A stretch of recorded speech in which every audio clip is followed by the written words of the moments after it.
napansin mo, umiba ng direksyon. Tuluyan na po talaga nag-iba. Opo. Magmula nung ito'y matigil, at pagkatapos buksan uli, at tinigil uli. Oho. Kahapon, iba na yung Iba na po, pinag-usapan. Sabi ko, Blue Ribbon Committee, ang tanging nalalaman niyang gawain ay investigation in aid of legislation. Yes. Oh. Wala sinasabi rito ka kung isasama yung investigasyon ng pulis o Opo. investigasyon ng NBI. Oho. Hindi ba? Yes po. Alam naman ninyo, yung panahon na yun na sinasabi ko, nung ilabas nila yung Yusek Bernardo, nung ilabas nila yung Alcantara, ilabas Oho. nila yung Bryce Hernandez, nandun palagi yung dating Secretary ng Department of Justice. Na hindi na namin masyadong malaman kung, teka muna, sino bang nag-iimbestiga rito? Yung Blue Ribbon Committee o yung Department of Justice? Oho. Bakit bigla niyang aalisin yung ibang Dadalhin sa tinatanong DOJ, namin, opo. dadalhin niya sa NBI, pagbalik niya, meron na kagad mga affidavit. Mga supplemental Ay, affidavit. ngayon naman, yung chairman naman ng Blue Ribbon Committee, hindi naman kumikibo na parang akala mo, adjunct siya ng Blue Ribbon. Ako, oh. Kapag tinatanong mo naman, doon nagkakaroon kami ng pag-aaway. Oho. At pagkatapos nun, makikipag-coordinate pa siya sa ICI,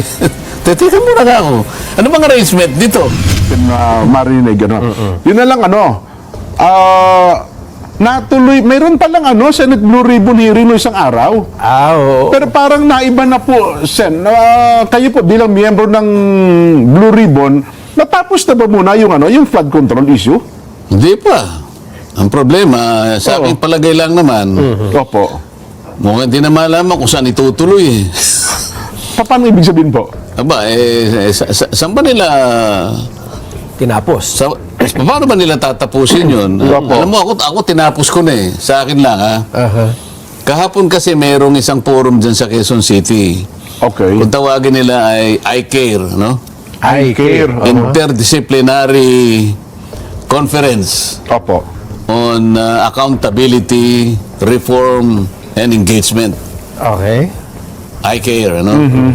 So, isa ako sa panelist, ano? Ako, si Congressman Erice, si Ma'am Malutikia, nandun din, si Professor Popoy de Vera, at saka yung isang parang din ng, ng political science sa UP. Okay, opo. Yan, pinagtatalunan ng ang paano natin mapapanagot ang mga tao sa mga katiwalian, mga ganyan. Aha. Paano ang transparency, accountability. Doon ko nakita yung pagkakataon na ilabas ko na yung minority report ng Blue Ribbon Committee.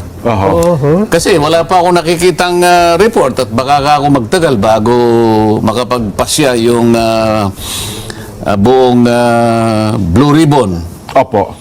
kung paano nila tatapusin ang napakaraming problema na nasasangkot dyan sa flood control. Ano?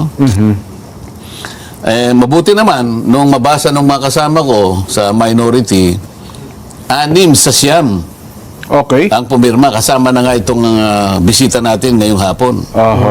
Anim sa kabuuan po ng Senado, ng Hindi, minority. siyam Ng kami, minority. siyam kami sa minority, di ba? Opo. So, 6 sa kanila, nakita nila siguro naman yung pinagsakitan natin. Okay sa kanila eh. Sumang-ayon sila.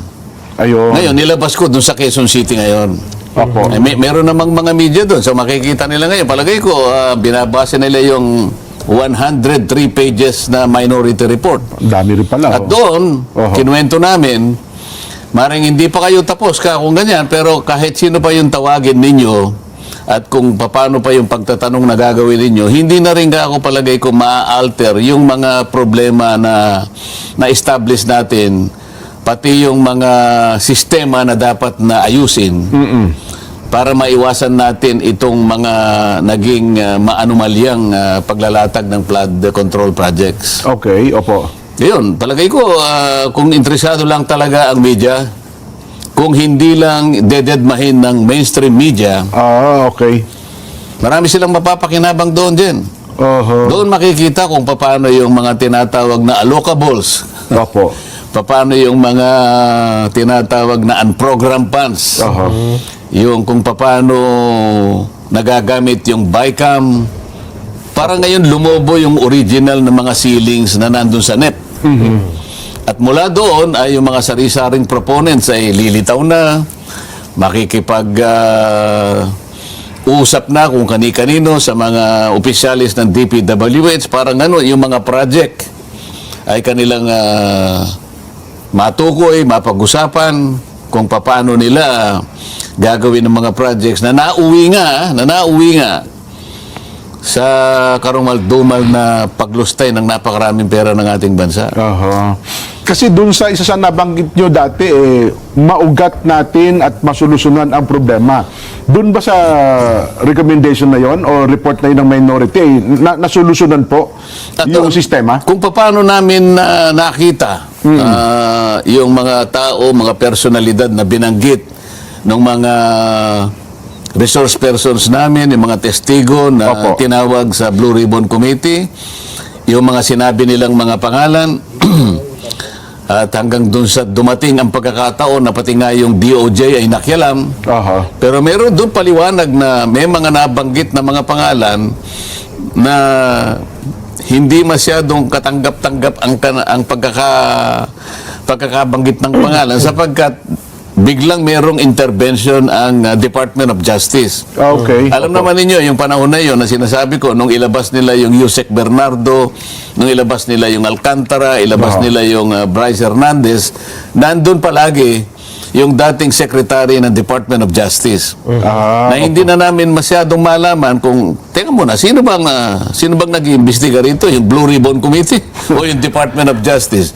Bakit bigla niyang aalisin yung ibang tinatanong namin, dadali niya sa NBI, pagbalik niya, meron na kagad mga affidavit. Mga supplemental affidavit. Ay, ngayon naman, yung chairman naman ng Blue Ribbon Committee, hindi naman kumikibo na parang akala mo, adjunct siya ng Blue Ribbon. Kapag tinatanong mo naman, doon, nagkakaroon kami ng pag-aaway. At pagkatapos nun, makikipag-coordinate pa siya sa ICI. Teka muna ka ako. Ano bang arrangement dito? Ang aming pagkakaalam, sabi ko, ang Blue Ribbon Committee, ang tanging nalalaman niyang gawain ay investigation in aid of legislation. Wala sinasabi rito ka kung isasama yung investigasyon ng pulis o investigasyon ng NBI. Hindi ba? Yes po. Ayun. So, binabanggit namin doon sa minority report kung paano lahat ng pangalan ay nabanggit. At sang-ayon doon sa pagkakadinig namin doon sa mga tumestigo, ay nalagay ang mga pangalan doon na maaring maiugnay sa anumang mga nakita naming mga offenses, mga criminal offenses, nakatalatag din doon. At ano-ano yung mga panukalang batas na naisip namin na po pwedeng i-enact ng Senado. Para sa ganun ay hindi maulit ang mga ganung pangyayari. So, kasi pero ang ibig ko sabihin, kung sa part ito ng minority group, pwede ba itong i-adapt ba ito? Iba pa report ng majority? Nasa majority yun. Kung halimbawa, kukopyahin niya yun lang bahagi nun, o kaya maaaring sabihin niya, hindi ka paniwala yan. Ito yung paniwalaan nyo. Bahala ang taong bayan ngayon na magdesisyon. Kasi mababasa niya doon sa pagkakalatag, alin ang mas dapat na halimbawa paniwalaan ng taong bayan? Yung minority report o yung majority report na gagawin nila? Kung magagawa pa nila. At kung kailan nila matatapos. Dahil, paano nilang tatapusin? Napakarami ng pangyayari. Magmula nung ito'y matigil at pagkatapos buksan uli at tinigil uli. Kahapon, iba na yung pinag-usapan. Yung BIR sabi mo kanina, napansin mo, umiba ng direksyon. Tuluyan na po talaga nag-iba. Pero dun po sa mga rekomendasyon, para hindi na maulit yung nangyari dun sa pagkasamantala ng pondo, may bababanggit ba kayo, Sen? Nangailan, meron kaming i-amend dapat yung Republic Act 3019. Kasi may nakita kami ron. Yung tungkol dun sa, kasi doon, yung meron sila sa, dapat alisin na yung good faith doon, ano?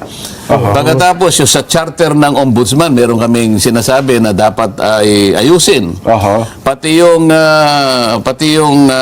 batas tungkol sa Philippine Contractors Accreditation Board. At meron pang dapat na registry ng mga heavy equipment. Yung mga gagamitin. At tapos sabi namin, tanggalin na yung kako yung opisina kung tawagin ay River Basin yung sa DNR, na nando sa DNR na wala namang gamit. Opo. Pagkatapos meron pa kaming False Claim Act na merong writ of quitam ang nakalagay doon. Ibig sabihin kahit na yung private sector ay pwedeng magdemanda. Okay. Kapag ka yung DOJ ay hindi gumalaw sa loob ng let's say 1 month. Opo. Nagkukumplain halimbawa yung isang private sector o isang pribadong individual. Ayaw gumalaw ang DOJ. Sa batas na yon, kapag yun ay nagawa natin, pwedeng sila na magdemanda. Okay. Halos 14 yun eh. Meron Yung mga rekomendasyon. panukalang batas na naiisip namin, nandun lahat doon sa minority report na yun. Pero meron din po bang rekomendasyon ng mga kakasuhan? Meron, nakalagay din doon. Meron din. Possible naman na pwedeng ito ay makasuhan. Nakalatag din ano-ano yung kaso na po pwedeng kaharapin itong mga ito. Pati yung personalidad na maaaring makasuhan sang-ayon doon sa pagkakaturo ng mga nandoon. Ayun. Pero hindi namin natukoy talaga kung sino talaga yung mga mastermind. Kasi hindi nga, Hindi pa tapos. Opo. kasi nga nung dumating si Saldico, hindi naman makauwi. Opo. So ito ang layo nito, maitama lang yung sistema, Sen. Hanggang doon lang naman ang Blue Oo, Ribbon. tama, oo. Kasi ang Blue Ribbon in aid of legislation. Di ba? Makagawa kami ng panukalang batas na makatutulong para sa ganun, yung naimbestiga na mga ganong klaseng mga maanomalyang mga projects, maiwasan at hindi na maulit. Ayun. So, dito ba, kasi gagawin pa itong batas, mahaba pang proseso. Meron ba itong kailangan na executive order na lang, utos na lang ng Pangulo ang pwedeng gawin siguro at hindi na daan sa batas, Sen, para mas mabilis lang na may tama yung sistema? Doon sa pag-abolish ng River Basin Control Office, pwede na siguro yun. Okay, opo. Dahil talagang wala namang ginagawa. Ang gawain noon, dapat i-connect niya, i-integrate niya yung 18 river basin ng ating bansa Sa buong para sa Pilipinas. ganun maging effective yung paglalatag mo ng flood control. Oo. Naglatag ka ng flood control wala namang connection, hindi magkaka-connect. Paano dadaloy talaga yung, di ba? Pag nasunod po itong mga rekomendasyon, Sen, hindi na mauulit yung ghost flood control projects? Sa totoo lang, kung yung mga gawain sana ng DPWH sa pamagitan ng kanilang mga department order, Opo. isipin mo na lang, doon lamang doon sa quality assurance unit nila. Binasa ko yung mga, kung hindi ako nagkakamali, merong anim na department orders na kapag sinunod lang nila, hindi magkakaroon ng ghost project. Kasi yung kalidad, merong tumututok, may nagmo-monitor. Maliban pa doon, yung kanilang mga monitoring system. Opo. Kaso nga, sinasabi nila kasi, real time Ang totoo hindi, namamanipula. Kaya sabi namin, ito yung gagawin. Kasama na nga yung kadena, nandun na yun.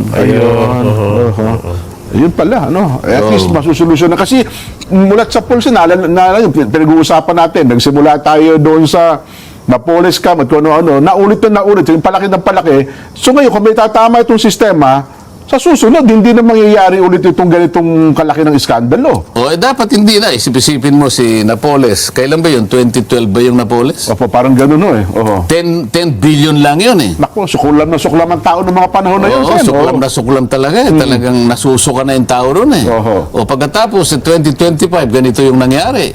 Di ba? Naging amateur si Napoles Barya pala yung nakuha ni Napoles. Mamaya pag-usapan pa natin mamaya pagka dumating na yung sinasabi ko sa iyo. Ha? Ngayon po, teka lang, sasalin ba kayo sa BICAM? Kasi si Jingo yata, wala Tapos Senador Bato de la Rosa, Baka hindi rin nandun din, pero wala din Nasa listahan lang. Pinapalitan ba, Sen, pag may hindi makakadalo?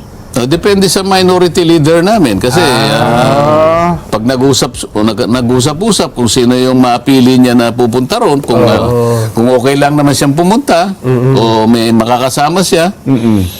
Mamaya, tawagan natin yung ating bisita kung siya naman palagay ko kasama siya doon ganun ba? Kasi meron akong napuna doon sa Nelson Sa listahan. doon sa listahan. Pero sa part naman ng camera, di ba? Sino ba Nabasa ko rin yun eh. Oo, nandun yung mga... Parang 12 yata sila. Opo, 12. Sabi ko, meron akong 2 doon na nakita. Dapat kasi kako noong 2025, andun din sila na nangyari itong anong ito. Di ba? yung chairman ng kanilang minority doon si Nonoy Liban, tahimik na tahimik ata sa usapin ngayon. Dapat kako. Well, anyway, Nelson, sige. Baka meron ka pa dyan. Hindi, yung isa yata kinasuhan kanina eh. Sino? Sa ombudsman. Si Kong Momo. Romeo Momo. Hindi ko alam kung makaka-apekto yun dun sa kanyang role as member ng BICAM. Nako.